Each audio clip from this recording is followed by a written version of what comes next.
What's up, Syracuse fans? It's Thursday morning, but day one of our preview to Syracuse football in 2022, and we are so excited to welcome in the roots of Terry Lockett on the defensive line, his coach from back in the day, joining the program right here on Locked On Syracuse. Let's do it. You are Locked On Syracuse, your daily podcast on the Syracuse Orange, part of the Locked On Podcast Network. Your team every day.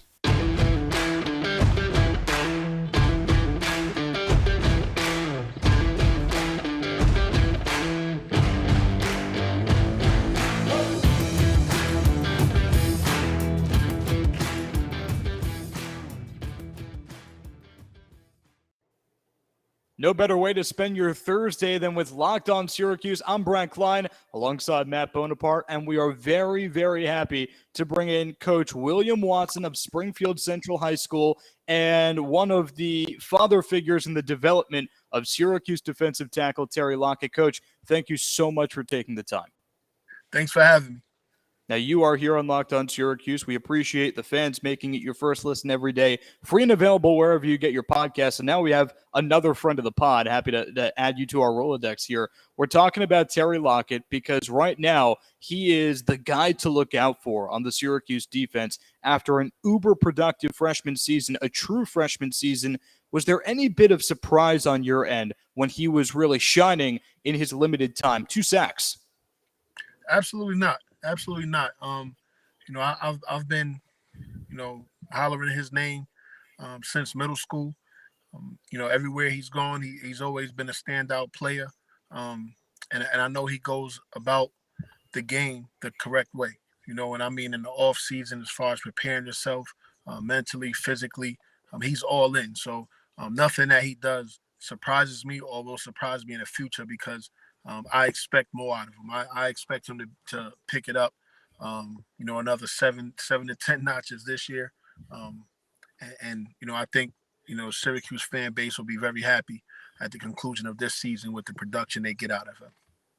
And you alluded to it a little bit, how you met him and you've known him since middle school. Tell us about how you met Terry and how your relationship started. I've been coaching in this area, high school and youth, for over 20 years. And actually, I think the first time I seen him, he was playing baseball.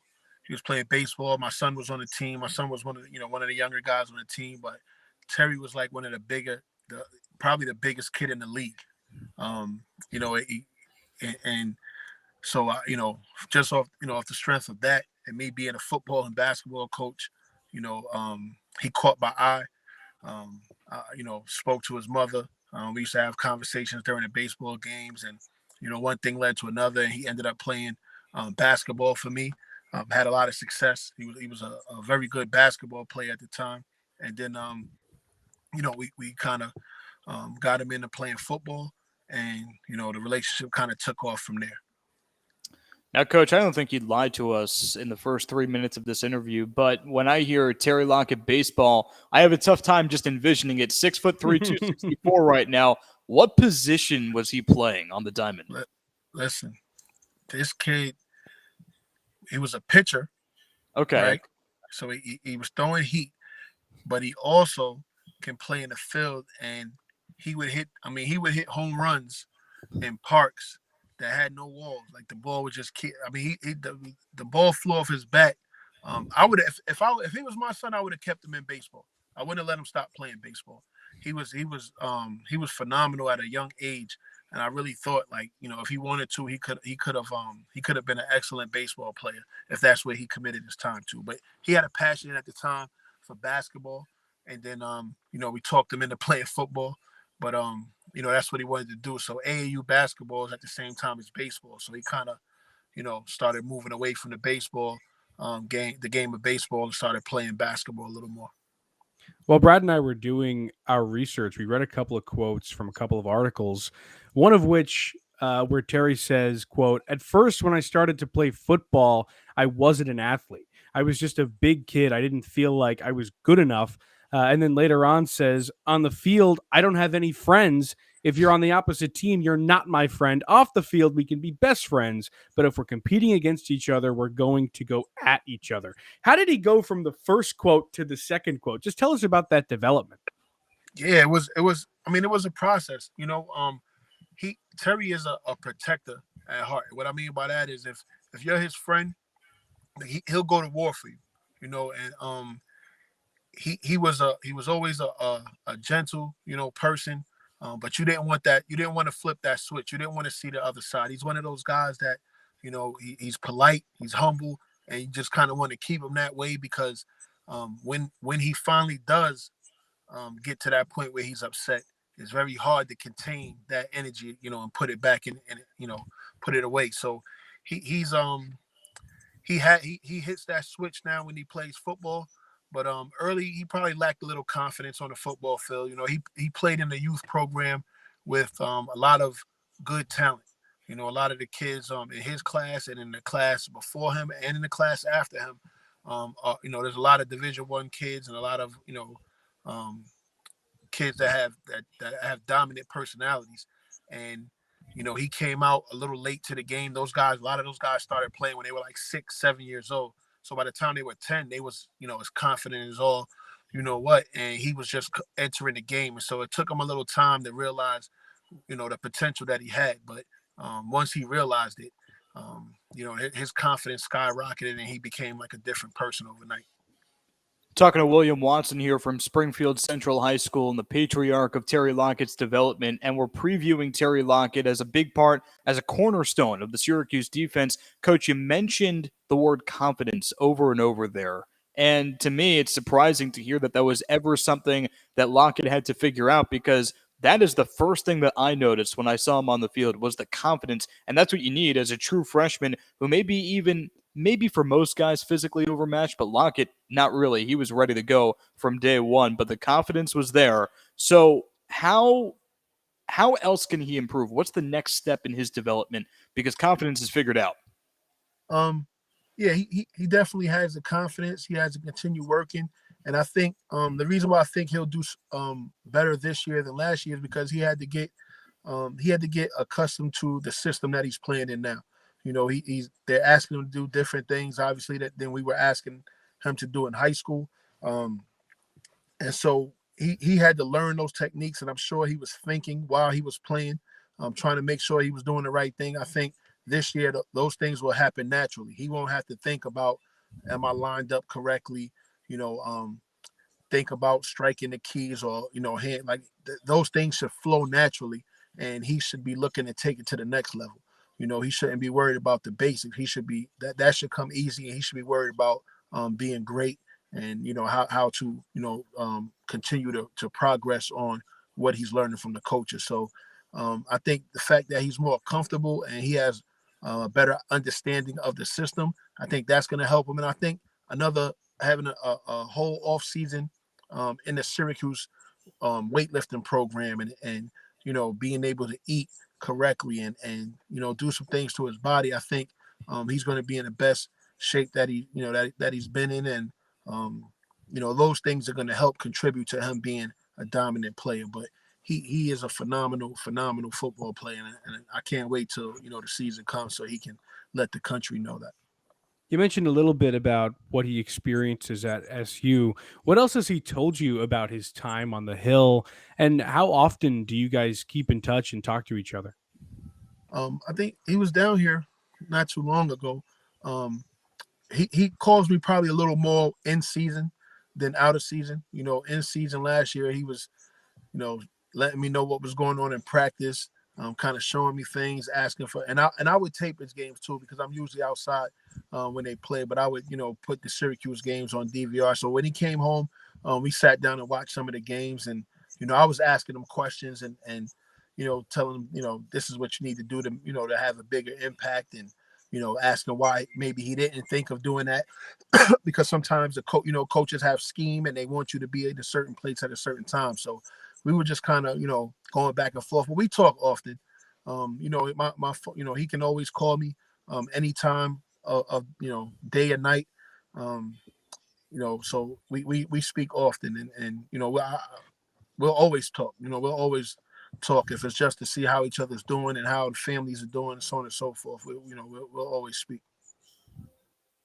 We're talking about Terry Lockett here, all 6'3", 264 of him. And Coach, let's take a timeout and talk to the fans about how they can get to 6'3" and 264, 264, because I don't want to shortchange him. And that is Built Bar, because Built Bar is finally here with yet another flavor. You probably tried the amazing coconut brownie chunk Built Bar, but guess what? Your friends at Built are giving coconut brownie chunk the Puffs treatment. That's right, the coconut brownie chunk Built Bar flavor you love in a delicious, chewy marshmallow covered in 100% real chocolate. It's like a fluffy cloud of coconut brownie goodness. But stop drooling and listen to me. They're good for you. Low calorie, low sugar, high protein, and really delicious. It's my new favorite. So go to built.com, use the promo code LOCK15 and get 15% off your order. Again, it's promo code LOCK15 for 15% off at built.com.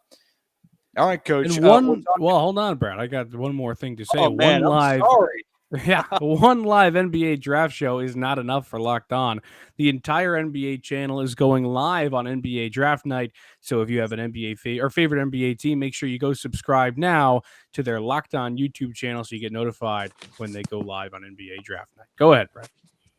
All right, Coach. Oh, hello. Spin cycle. All right, we're talking about Terry Lockett here and how productive he was in his freshman season. Now, you mentioned to me that he's going to have an easier time in his sophomore year and maybe even turn even more heads in the sophomore year because the adjustment period isn't going to be that dramatic. Of course, the 3-3-5 defense is something that almost everyone has to get used to. But Tony White is the defensive coordinator for Syracuse. He got the job a month prior to Terry's commitment to Syracuse. Oh, and we lost him. There, he's gone. Yeah, I don't think he could hear. So, all right. It's good practice from you for that soliloquy, though, you were laying on him. Oh, I'm sorry. All right, here we go. Here he comes. Coach Johnson, you're back. We missed you. Yeah, it's having some technical difficulties. All good. It's okay. It's okay. You know what, though? You are the first person in the history of broadcasting to have technical difficulties, so that's on you.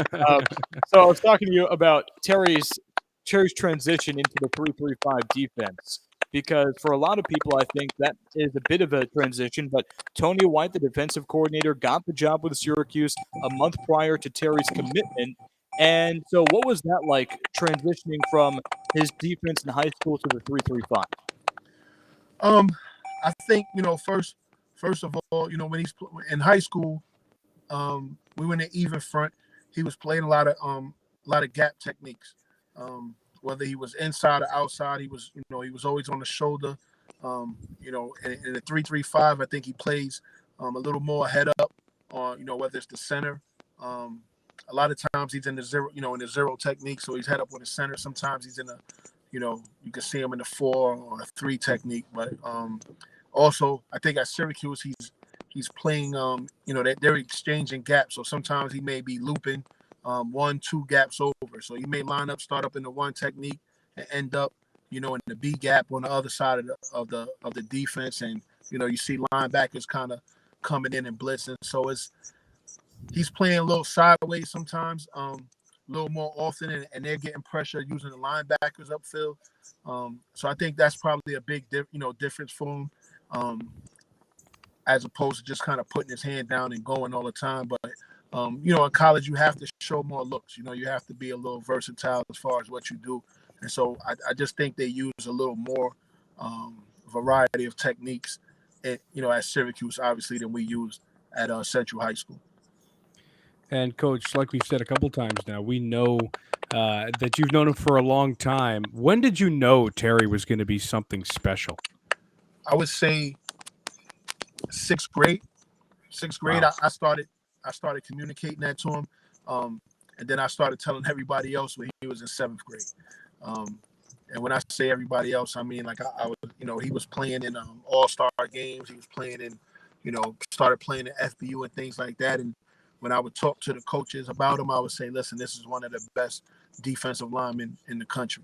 And the reason I had that confidence is because we were going all over the country and we were playing. And I don't care who we played. I don't care what state we was in. He always had success. He always stood out. He was always one of the best players on the field. So I was always very confident in his skill set, his abilities, and I became vocal about it when he was in 7th grade. So, I seen it in middle school. He was dunking. He was dunking with both hands in middle Wow. school. And That's he might have, crazy. yeah. He was a big kid in middle school, so he wasn't too far under the 264. But he would dunk with the left hand. He could dunk with the right hand. He was a good athlete. Coach, when someone says Terry Lockett, what memories come to mind? Any special stories that really stick out about Terry at a young age developing into the player he is today? Yeah, we have a million stories. The thing that I remember though about what sticks out the most to me is his character really, and I'm not just saying that. Like when he was in middle school, he would have his days where, he might have gotten in a little trouble in school or at home or whatever the case. And so the story I remember the most is his mother bringing him to me because he had got in trouble. And I screamed, and said some words to him, basically to tell him, like, you better get your act together if you want to continue, playing sports, and just kind of stressed in my own way the importance of academics and his school work, and how it pertains to his football career. And the reason that conversation and that night sticks out to me is because the next time I spoke to him, he apologized or whatever, said it wouldn't happen again. But I'm more about actions. I want to see what your actions speak of, and from that point on, he became like a phenomenal student. There was times in high school where he was a 4.0 student, where he would have perfect semesters, all A's, and he would be down when he had a B. And I don't remember what he finished with from a GPA standpoint, but I know it was a phenomenal, like 3.4, 3, somewhere around that area. And the thing about it is, he was one of the guys. I mean, we had a couple more, but he changed the mentality of our whole football program. Like he was one of the guys that made it cool to be the smartest kid in the room, to take academics seriously, to go from the weight room to the classroom on your own, and study, your homework while you're waiting for your ride, and just do everything you can do to make sure you was an A student. We have kids from our community that grow up with nothing. One parent, sometimes, parents on drugs, whatever the case, but these kids are excelling in school and a football field, and they're going to Ivy League schools. They're going, just things that we couldn't dream of. And he is one of the guys who kind of changed the standards around here because he was a very popular person, and his actions, the younger kids was looking at him, and he was a role model. He was a mentor for some of them, and what he showed them was that it's easy to anybody can drop out of school. Like that's something that anybody can do. It's the hard thing. What makes you tough is to come to school every day, wake up in the morning, be at school on time, do your work, do your homework, be at practice every day. Just being accountable for you. And his character, more than as much as highly as I think of him as a football player, I think 10 times more of him as a person, because that is the mark that he left on our program. Just one of being a hard worker and doing the right thing. And he made it. He was one of the guys that made it cool to do the right thing. And that's what stands out to me about him, and that's what I love about him. Coach, you mentioned kind of a turning point in Terry, especially in his success off the field with the academics. And now, I don't know if you're aware, but for the people listening, SU athletic director is on a roll in the spring semester. So academically, he is not broken stride since that talking to you gave him. Is that something that Terry needs, to kind of a tough love leadership? And is that something that Dino provides, or is it a different voice in his ear? He doesn't need it anymore. He does. He knows what to do. I haven't had to talk to Terry since he was in middle school. Like it's not something that had to continue going on. It was really, maybe once or twice. One time about school, and one time about being in the house, and how he needed to conduct himself. Being, he was the only male in his house. He grew up with a couple of sisters and his mother, and so his role, was greater than most kids had to be. And he needed to accept that, and he did. He's a person that you talk to once, he gets it, and he's going to make the change. I haven't had to speak to him since then. He knows what he has to do. He's his own man. He knows how to take care of himself. He knows how to move forward. He doesn't need any, motivational speeches, any pep talks. Like, he's a young man that's on point, and he's a leader. He's a leader, and so, taking care of himself is easy. He can do that with no problem. So I expect to hear that he's excelling in school. I expect to hear that he's excelling in the classroom. I expect to hear that he's excelling in life, because that's what he's been doing consistently for the last, 5, 6, 7 years. You talk about him growing up as the only man in the house, having to be the man of the house, and you talk about how it kind of made him a leader. How much did he translate that onto the football field? I think it translated well. I think it was a process. He had to learn, and we all did. He was a lot. He was a faster learner than I was at his age, and he just needed to be told how to, what the correct thing is. I think he always wanted to do the right thing. He just needed a little bit of help on what, how to handle himself correctly and what doing the right thing meant. Like, sometimes you want to do the right thing, you just don't know. You don't know that, you're not supposed to give your mother a hard time when she asks you, to take out the trash. You're not supposed to, roll your eyes. So, if you don't know, if nobody's ever said, hey, don't do that, so on and so forth, then, you don't know you're doing anything wrong. So, it's like when you cough, you're supposed to cover your mouth when you're around people. But if nobody ever told you, you're just sitting around, but you don't know you're doing anything wrong, So he just needed to know. Once you tell him the right thing, though, he takes care of it himself, and he's very consistent, and he's a very smart young man. So he doesn't need me to correct anything about him anymore. And I got one last one for you, Coach. You want to go ahead, Brad? Okay. I have one last one for you, more on the football side of things for this upcoming season. Obviously, we got a glimpse of him last year, but we didn't really get the whole picture. What kind of season are you expecting from Terry Lockett in 2022? Listen, I told him, I want him to be mentioned among the best D linemen in the ACC. That I think that is achievable goal this year. He can do more, but at the bare minimum, let's be all ACC.